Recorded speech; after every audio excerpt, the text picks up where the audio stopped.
Okay, everybody, welcome to the latest episode of All2ReelToo. My name is Michael E. Cullen II, and with me, as always, is... Sesame, Mack, and Carta. Mack. Like Mack and me? Yeah, like Mack and me. Yes. We already covered that. Yes, we did.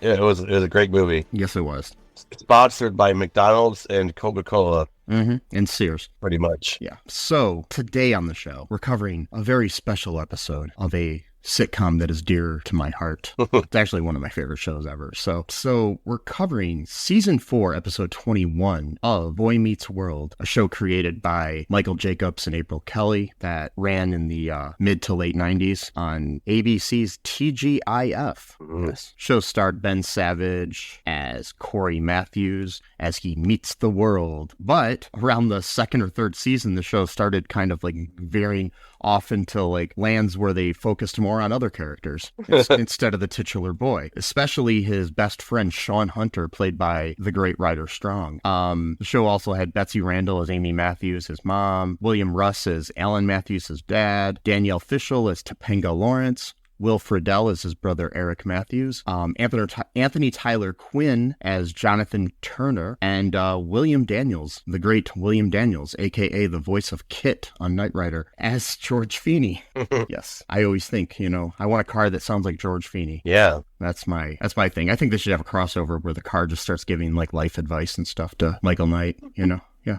Yep. The episode we're covering is called Cult Fiction, a play on Pulp Fiction, of course. Mm-hmm. Yes, and it guest stars Jerry Levine as Mr. Philip Mack and Tamara Mello as Sherri. Jerry Levine, people may know from playing Styles in Teen Wolf, which is another one of my favorite things, but he's been in like every television show ever and lots of movies, and he's directed like 42 different projects too, so he's had a long career. Good actor. Plays creepy really well in this episode.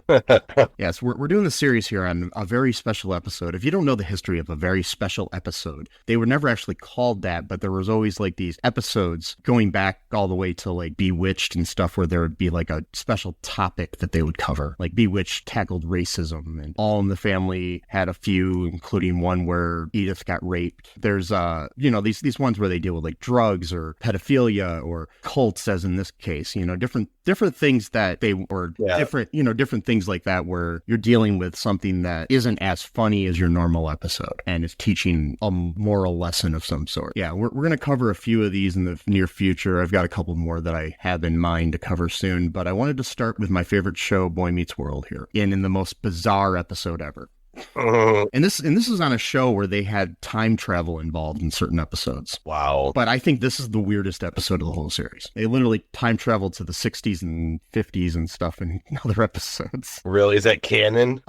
Kinda. Wow. It was in the episode, and if nothing else, it was in Cory's mind in those episodes. Yeah, so, okay. Yeah. Well, wow. Yeah, but, so yeah, we've got this going on. So, what are your initial thoughts of this episode here, Sesame? Oh, man. It went by fast. It was a little too fast for me as an episode. Yeah. It should have been like a 40-minute episode, like a double, like an hour long, episode with commercial. Yeah. Yeah, I agree. It's things happen really fast, but they also seem to happen really fast in the time of the show, like in the show world, Yeah, exactly. Like, they happen fast for us because you only have like 23 minutes to fit in all this shit, but right. It's then Yeah. Other than that, I mean, it was just, I think the episode just suffered just because of how little time they had to fit everything in. It was just, it wasn't really a lot going on, as far as like substance is concerned. Yeah. It was, just so you know, it was written by Jeff Manel, who is one of the main writers of the show, and directed by Jeff McCracken, who is one of the main directors of the show as well. So it was like, not like,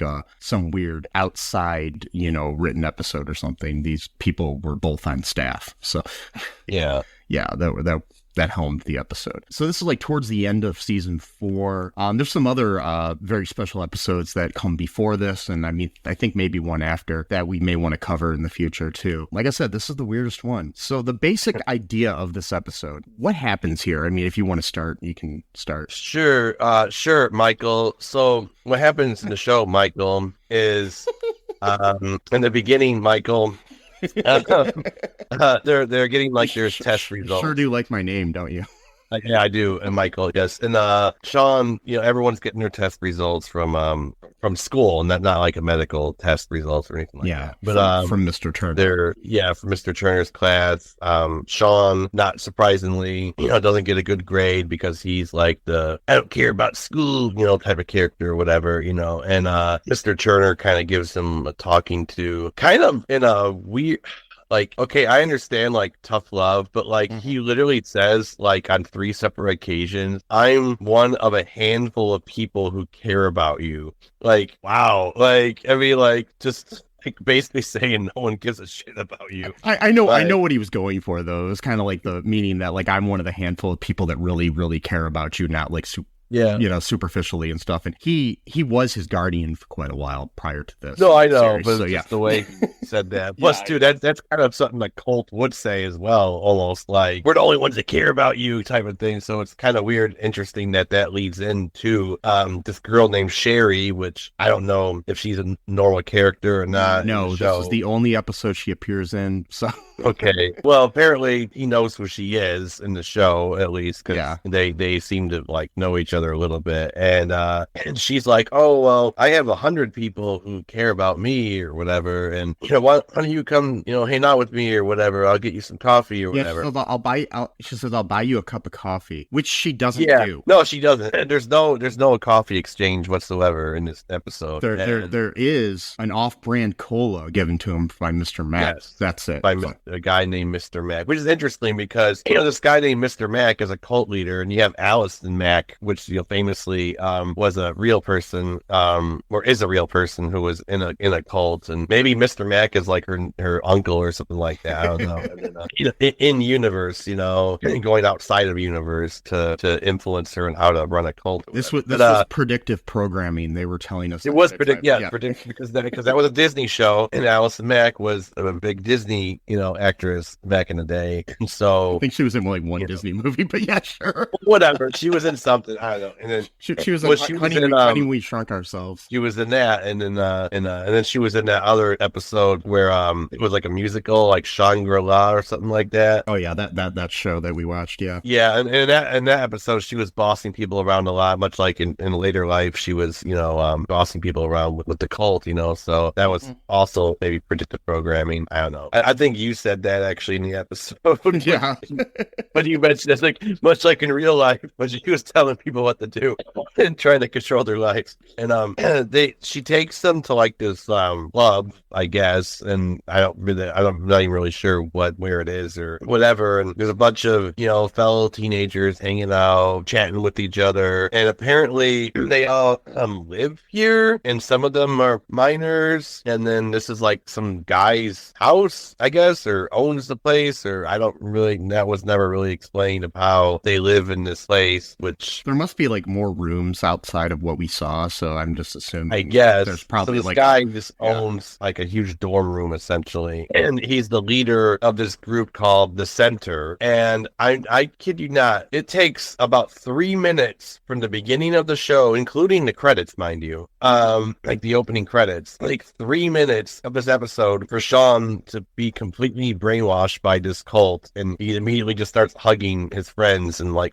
acting like he's on ecstasy or something like that. Yeah, it's weird. Like, Shawn, like he first sees the signs when he first meets Mr. Mack. He says, "Oh, this is a cult." Like he's freaking out. Like he realizes that this is a cult. But like less than an hour later, he's Cory runs into him and he's like, "It's not a cult." Yeah, like even before he even says anything, he's like, "Wait, what? Like what are you talking about?" Because that's definitely it's just like, you know what? I'm not racist, but like randomly say it, like like nobody even said anything. Yeah. Just random preemptively say it, and it's like, what the fuck?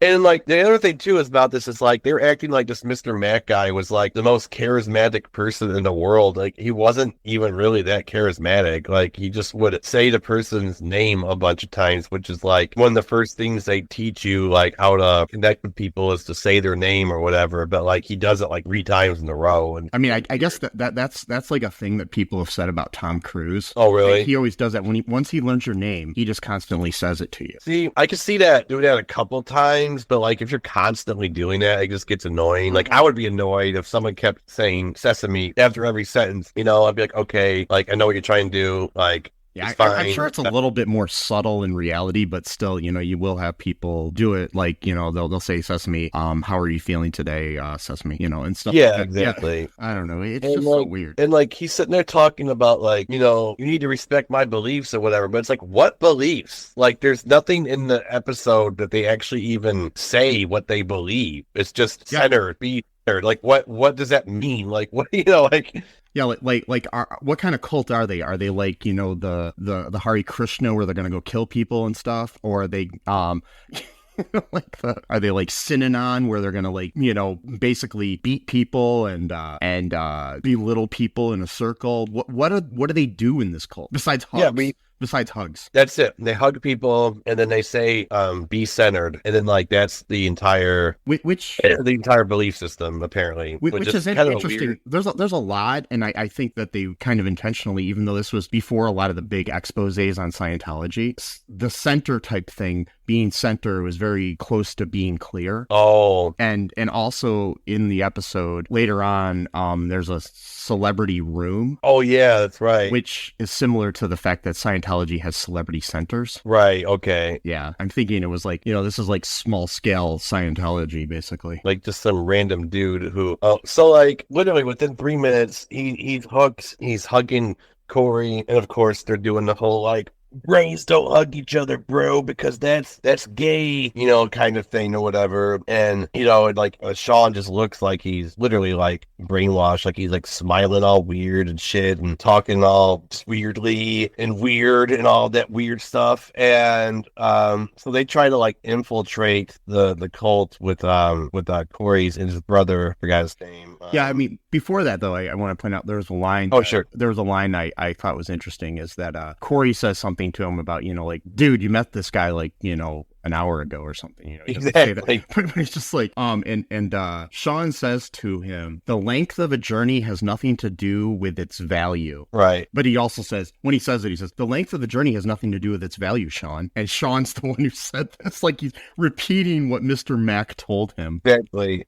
By saying his own name. Well, that's part of the cult thing is they do that, you know. Yeah, but he messed up. He should have said Cory instead of Shawn. I know, exactly. That was kind of funny. See, I mean, obviously that was kind of in the show, like how he is brainwashed because he just repeated the exact quote verbatim, including his own name. Yeah. And when he's leaving, he says something to, he says to Cory, he's like, you know, you should check it out sometime. So yeah, so then we get to the point where Eric and Cory go to the center. What happens there? Eric immediately like just quits what he's doing because some girls come up to like hug him and they like leave somewhere, which I don't know what was implied with that, because like they just left the room. And I'm thinking he got a hand job from her. Yeah, or something like that. I'm just joking. I don't know. They never mentioned sex on this show much. So. Well, but that's the thing. Sometimes these cults, they do use seduction techniques and stuff like that. But again, this is like Boy Meets World, so it's not like, you know, they're going to be doing that. Yeah, you're not going to do that at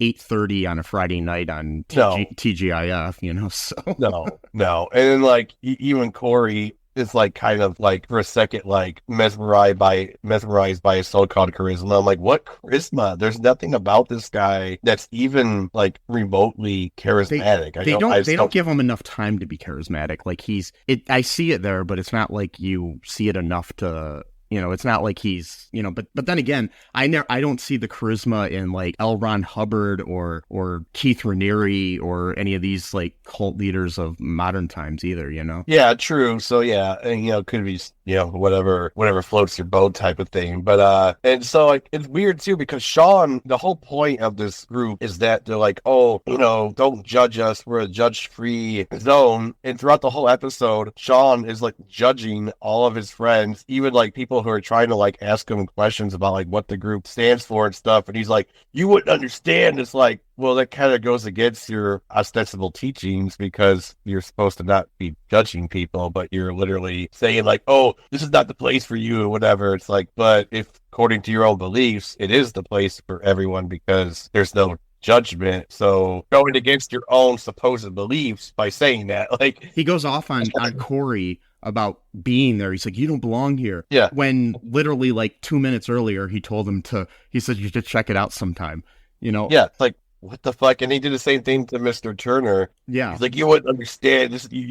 I'm centered and you're not. That's just the way it is. It's like, but the whole point of being centered is to not judge people for not being centered. Like, what? Like, you're going against your own, I guess you could call it belief, which I don't really know what centered means necessarily because they don't even explain what that means, but okay. I mean, I find it weird that like, he's known Cory and Topanga and, I'm assuming Mr. and Mrs. Matthews and Feeny for a long time. And, even a shorter time, he's known Turner, but they were like brothers to each other. Yeah. Never in any of that time he ever discussed his like spiritual beliefs. Yeah. Like nothing at all. Like ever. Like he's known Cory since he was like 5 and he's never said once, like, well, I'm an atheist or, oh, I'm a agnostic or, oh, I'm a Christian or I'm a Muslim or whatever. He never said anything, Yeah. It's like, because he probably wasn't really taught anything. There wasn't, from his family or whatever, so it's like immediately he jumps into this, like, again, like there's no teachings of this cult. That's the thing. It's like there's nothing. Like, how do you join something? You know what it kind of reminds me of? I know this is a weird tangent. There actually is a cult out there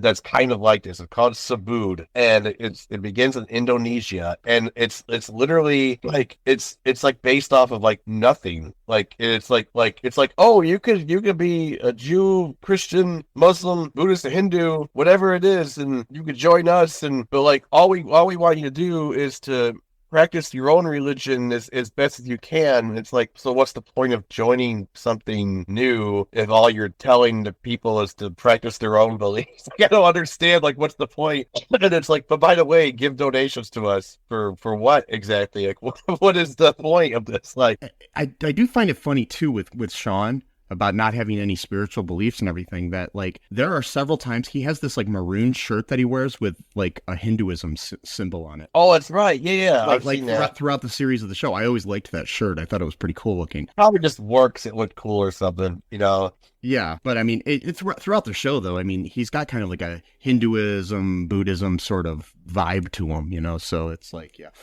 I mean, that's just Shawn, man. It's just his personality. He's just vibing, and that's what he does. He lives off of vibes, man. Mm-hmm. You should call him, Vibe instead of Shawn, or Shawn Vibes, or Vibe Shawns, or Shives. I don't know. And then, or you can just go by his real name in real life, which is like one of the coolest names ever. I mean, Ryder Strong. I mean, that's just... Yeah, so that's a good one. Just call himself Ryder or Ride or whatever. Yeah. Which does, I will tell you that it does sound like a porn name, though. But, I mean, I'm just... It does a little bit. Yeah, sure. It a little bit. But that's okay. And, I mean, that's a better name than Ron Jeremy or whatever, Yeah. I mean, if Ryder Strong's life ever goes way downhill, no, he's not going to do that. He's got no. No. He's pretty successful with his podcast right now, Pod Meets World, and he's happily married with a kid, so it's... Yeah, I think he's set, and I think he's set in life. Do you have dreams that you want to achieve, but are scared to do so due to self-doubt, fear, and other people's criticism? I have just what you need. You need a dose of the Living the Dream with Curveball podcast, where I interview guests that will motivate and inspire you to stop at nothing to achieve your dreams. And always remember, If you believe, you can achieve. The Living the Dream with Curveball podcast is available on your favorite podcast app. Hey, everybody. Why don't you give the old Black Lincoln Collective podcast a listen? We're funny, we're fat, and we're here 24/7 at blcpodcast.com. Anytime you want to listen, anywhere, all your favorite podcast apps. Of course, we have a YouTube channel where you can stream live with the show. Check out our shorts. We're funnier the less you hear of us. That's been a Black Lincoln Collective podcast at blcpodcast.com. And so, I mean, what else happens? I'm kind of blanking here. So like, okay, they go there, you know, and later on, we have a scene outside in the backyard or side yard of the Matthews house. Anybody that listens to Pod Meets World will get what I'm saying there, because they have a debate on that show. Some of the hosts believe that it's the Matthews backyard, and some believe it's the side yard because of where it's, because technically Feeny lives next door to them, but it's like, okay, anyways, so... It's like, but they're out there and Feeny's in his yard. They're at the fence and they're talking about what to do about Shawn and everything. And, you know, Mr. Matthews is getting all upset and he says, yeah, I'm going to go down there and, you know, yank the kid out of there, basically, you know. And Feeny's like, oh, I'm going to join you. But then Shawn and Eric walk up and they thank Eric for bringing Shawn back. But then Shawn says, no, I brought Eric back. They don't want him in the cult because he was in it just for the hugs. Yeah. Euphemism for the hugs. Yeah, I'm sure it was more than hugs. Anyways. Yeah. Because I always got this. Okay, so I mean, I know this is like totally like sexually gross in a way, but I mean, I always got the image that Eric, he's dumb as a box of rocks sometimes, but I always felt he fucked. What though? I always felt that Eric fucked, you know? It's like he was out there getting girls and, you know. Yeah. I always felt that way about Shawn too. So it's like, you know, I mean, they would never say that on a, you know, show during the 8 o'clock hour on ABC, but you know, so so basically while they're doing that, you know, they're basically trying to convince Shawn to stay. And, you know, it's like, you know, you're staying with us while your parents are out of town and blah, blah, blah. And Feeny gets a phone call. So he goes in there and he comes out and he says that Mr. Turner's been in an accident, a motorcycle accident. So, you know, he's like, oh, can you, you know, Alan, can you drive me to the hospital to Mr. Matthews? He, you know, they're about to go. And then they, you know, Cory's like, come on, Shawn, let's go. And he's like, no, I'll meet you there. I'll meet you there. Like, you know. Yeah. So, yeah, it's like, what do you mean meet me? Yeah. I will say this. Cory seemed like a little asshole in this episode sometimes. But yeah, but a lot of times, I mean, Ben Savage's acting in the way he just seems kind of self-righteous a lot of times throughout the when I rewatch the show. A lot of times it's like Cory. I don't blame Ben Savage as much as I blame the writing. Sometimes it's almost like they make Cory this holier than thou sort of character where you know, because like there's times where he like totally manipulates Topanga in their relationship. You know, it's just it's very, you know, kind of weird. And I mean, you know, it could also be that, you know, I'm not really sure how I feel about Ben Savage right now. So, yeah, in reality, he's running for office to replace Adam Schiff. Oh, really? Yeah. He's a Democrat running there, but he also attended the pro-Israel rally that was in Washington D.C. recently. That also included a known Nazi, basically. So yeah. Yep. Yeah. So yeah, it's just doesn't make sense. But yeah, and he's been pretty pro-Israel since October 7th, which take your political views either way you want, listeners. I don't care, but I'm just saying that it's just, I don't know, not asking for a ceasefire is kind of lame in my opinion. So, but regardless, so they go to the hospital and Topanga shows up and asks where Shawn is, and you know, it's like I don't know, you know, and then Shawn and Mr. Mack walk in and he's trying to goad people. He introduces himself to the Matthews and then he says something to Feeny. It's like, I forgive you for trying to shut us down. Trying? How? Okay. So he has a bunch of minors living with him. How is this legal? Like, I don't know. Feeny says, you know, a couple times that he tried to shut him down. He knows Mr. Mack and he's been trying to get it shut down. And I'm just like, the cops in this town, in Philadelphia or wherever, it's like, why are they not doing something when these minors are just living under the roof of a guy that's not their relative? I mean, that's technically, what would they call that? Not kidnapping, but like, Isn't it like child trafficking almost? well, not really. I don't know what word it would be, but just like it's Yeah. illegal because they're like delinquent technically, because Yeah. they're not with either the parents or their established guardians. Like, for example, Shawn Yeah, I mean, was supposed to but be staying with the Matthews. But I mean, it's weird though. Like they're staying there. A lot of times in cults though, they'll take you out of they'll make you not go to school and stuff. But Sherri was showing up to John Adams High there and stuff. So it's like, Yeah, so at least she was putting on a sod, still having yeah. a normal life or whatever. Or his weird cult allows people to go to public school. Well, that's what makes an open-minded cult, so because that way you spread the message, among the masses that way. Yeah. Yeah, so it makes sense. Well, you got to recruit somehow. Yeah, and what better way to recruit than public schools, apparently. I don't know. You at least let your attractive women go to the school so they can get more Well, guys. it's just, what you got to do. You do what you got to do, Yeah. So that they're at the hospital, and Feeny is like, he gets up in Mr. Mack's face and starts yelling at him, and he's like, you can't have Shawn and blah blah blah and all this other stuff, and yelling at him. And Alan takes him aside and he's like, no, you can't do that. And then basically like he's trying to goad you, blah blah blah. And then Alan gets goaded into it and just pushes the dude up against the wall and threatens to murder him. Yeah, and he basically says, I don't care what you think, but I do know that Shawn Hunter is the best friend my kid has ever had, and I would kill for him, basically. So it seemed like he was kind of threatening Mr. Mack's life. Yeah. So yeah. Yep.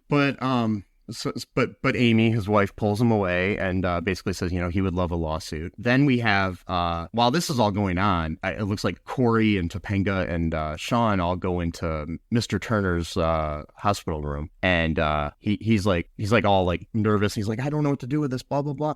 And he's like, I need Mr. Mack. And Cory has this like another holier than thou moment, but well justified in my opinion. Here.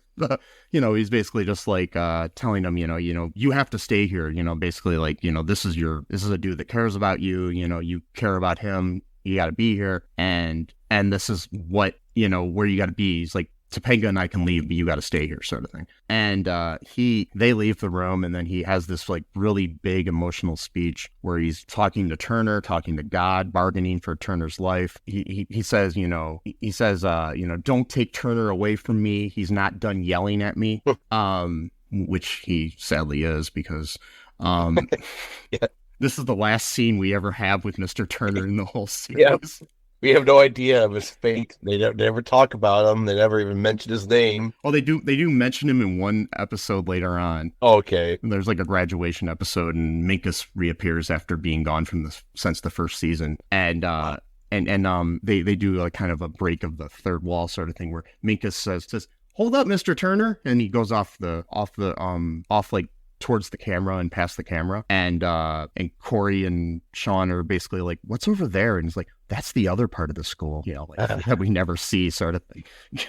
So that's basically where Turner has been the whole time. He's been in the other part of the school that we just didn't see for a season or two. Anyway, so but it was stupid. They make this big emotional scene between between Shawn, basically, because it's just Shawn, and like Turner doesn't even wake up. He's just, his hands start moving, so he knows he's going to be okay. But we don't find out we don't see Turner again for 18 years on Girl Meets World. Yep. So when he is somehow conveniently, because Cory and his family live in New York City, and now Turner is somehow the like superintendent of schools in New York City, and is Cory's boss because Cory's a teacher. Of course, it's like a Bayside situation where they all move to the same city. Yeah. Or whatever. Yeah, this is just, it's sitcom convenience. And but there's so there's this big emotional scene, and then we have a final scene after the first credits roll, and we see that Shawn, basically tells, Mr. Mack he's gonna go back and get his shit and move out of the center, and asks the Matthews if it's okay if he moves back in with them, which they should have just said no. No, I'm just joking. No, you gotta go back to the center. You made your choice, you fucking asshole. Your choice. Now be brainwashed again. Terrible ending. Yeah, and so then, And then, you know, it's like, yeah, we never see Turner again. Nope. So that's the episode. So I've got a list here of 10 signs of a cult, and I want to ask you if you think that that this cult adhered to these things, or, you know, Okay. or signs of this. Okay. The first one is absolute authoritarianism without accountability. Not really. They didn't really do anything. So that's the thing. There's no, like, I mean, I don't know. I'm not sure. Yeah, it could have been if we would have gone more in depth. Number 2 is zero tolerance for criticism or questions. I think we saw that. Well, with Shawn, but I Yeah. don't know if we saw that with Yeah, but all we really saw was Shawn. So with Shawn, definitely, and probably with Mr. Mack, but he did it probably Yeah. more of a way of kind of more subtle about it, as opposed to like being a dictator. He probably would just dodge criticism by then focusing on the other person by basically saying like, well, why do you think that way? Or why, you know, Yeah. that type of thing. Yeah, I would say sure, half C on that one. This one, we didn't have enough time for it to appear, so I already know the answer to this. It's like lack of meaningful financial disclosure regarding budget. Yeah, we're not really sure about that one. Yeah. 4 is unreasonable fears about the outside world that often involve evil conspiracies and persecutions. I'd say to a point, but not. I mean, the whole thing about like, you know, other people in your life judge you, but we don't. But that's not the same thing. I think of like a conspiracy, like, Yeah. you know, like it's very light cult. I would say very ever so slightly. It's a diet cult. Yeah, diet cult. Yes. Yeah, I think I thought of a new shirt. diet cult. There you go. Yeah. It's like a Diet Coke, but it's still diet cult. Yeah, it's a 5 is a belief that former followers are always wrong for leaving, and there is never a legitimate reason for anyone else to leave. I mean, We didn't really get into that. probably. Yeah. I mean, I would. But I will say, Mr. Mack at the end of the episode told Shawn, you know, there's always a place for you there, you know? Yeah. So I don't know. I mean, Yeah. I think this is one of those weird cults Mhm. where it's kind of like a kill you with kindness type of thing, where Mhm. it's like, even if like someone does leave, they'll just like, instead of like saying like, oh, this person's evil or whatever, they'd be like, oh, well, they just chose a different path than we did. And I mean, even though we're right and he's wrong, you know, we still love him anyway. So it's kind of, again, it's like a way of Yeah. sort of subverting like a lot of cult documentaries that I've seen too about cults is they start out that way too, where they're like all like loving and stuff, and maybe this is still like the, you know, step 1 in the cult, and then eventually yeah, exactly. Yeah. In the beginning. So the next one is abuse of members. Well, I mean, I guess aside from the fact that he's having minors live with them, I guess that, you know, could be technically abuse just that alone. I don't know, but Yeah. that definitely, you know, but other than that, I mean, we didn't really see anything, so I don't know. Yeah, the next one is like there's records, books, and articles or programs documenting the abuse of the leader or group. Obviously, we didn't have enough time in this episode. So, Yeah. well, in the next episode, they have a secret episode, well, like behind the scenes, where they do show like him like beating up Eric and throwing him out a window and stuff like that. So Yeah, that happened in between him and between the scene that we saw at where Eric was hugging everybody and Shawn bringing him home. Yep. Yeah. somehow he's all patched up. He didn't have bruises or anything, but Yeah, it's just good makeup. They make you put on makeup Yeah. so you don't. Yeah. So you hide your bruises. The 8 is followers feeling they are never able to be good enough, which, you know, that's the type of people that you get in there is basically you, at this cult at least, you know, they were trying to get people like, because Shawn was going through a, like, you know, basically just regular teen angst, but they're basically, they always like overplay it on the show, you know, it's like he's going through the same shit I was going through when I was a kid, but, you know. yeah. The next one is a belief that the leader is right at all times. Yeah, we saw that. Yeah. And the final one that they got listed here is a belief that the leader is the exclusive means of knowing quote unquote truth or giving validation. Yeah. I Yeah. would say so. Yeah. And this is from a website called Very Well Mind. So I don't know. I just did a search for what are the warning signs of a cult. So yeah. So, you know, and I mean, there's also the major one, like, you know, always has a charismatic leader, you know, they ostracize you from your family and friends, different things like that I've seen in the past. So yeah. So, I mean, basically look out for these things. I mean, it was kind of a good message here, but do you think that the message actually worked in this episode, or do you think it was like too cheesy and too short for it to actually have any kind of No, it was too cheesy. I don't think it. I mean, I think it fell flat. Because it was just goofy, and it was too rushed. Again, like, 3 minutes in, and he's already a member of this cult, and we don't even know what the cult teaches or anything other than the fact that they got this guy that they call Mr. Mack, who wears like a stupid suit, and we don't know if he even like has them give him their money or anything else or whatever. And so it just, I don't know, it just didn't. I've seen other episodes from other shows that would talk about someone like joining the cult or some kind of group that's done it. Like, for example, the episode was kind of a few episodes where in Degrassi and Next Generation, where Spinner joins like a Christian group in school and like becomes like obsessed with it and stuff like that, and like basically becomes like a born again Christian for like a month, I guess, and then they did that better. But that's Degrassi for you. Well, Degrassi goes there. It goes there. Yeah, I was gonna say it goes there. Whatever it takes. Anyway, so I mean, like I randomly I'm going through rewatching the TV show Monk, with Tony Shalhoub, and I randomly watched, like, the day before I watched this episode of for our podcast, I watched an episode where Mr. Monk joined a cult. Oh wow! And even that, which was done in a humorous way, I think did a better job of explaining a cult than this episode. So yeah, so it's there's a lot of things, and I mean, obviously now we live in the age of cult documentaries going, are all over Max and Netflix and Amazon and everything. You've got the Twin Flames one that came out recently. There's 2 of those. There's a Born into Sin and On one, which came out recently. There's that one with the Mother God one, and on Max. Yeah, there's a lot of different ones, and you of course you had what was that one a few years ago, that Wild Wild Country or whatever. Yeah, that one. Yeah, I like that one. That one was interesting. So if you want to learn about cults, just go on one of your streaming services, and there's bound to be a cult documentary. And there's also you've got the whole like Leah Remini's Scientology and the Aftermath series that came out a few years ago, which goes in depth into that. And there's other TV shows that deal with like explaining all these different cults, which we sadly have a lot of in the United States, it seems. I'm sure there's a lot elsewhere, but it just seems like a lot in the United States, like the Nexium thing. And there's also one I like too. It's called it's on YouTube. It's called like How to Become a Cult Leader, or how to form a cult or whatever, and it's like 15 minutes long. It's like an indie film from like the 90s. And it's just 15 minutes long, and it just like has like this really cool like upbeat music throughout the whole thing, and it's just like going into all the different like phases of a cult or whatever. It's like, I wish I could remember the name. Maybe I'll find the link later or something. Yeah, that's interesting. I mean, you don't want to learn how to become a cult leader, though. People don't do it. Well, maybe. Well, we should start the All2ReelToo cult. Sure. Yeah. Our tenets are that you have to watch bad movies and TV shows, and sometimes good ones. When you're behaving. And, yeah, sometimes good. Yeah.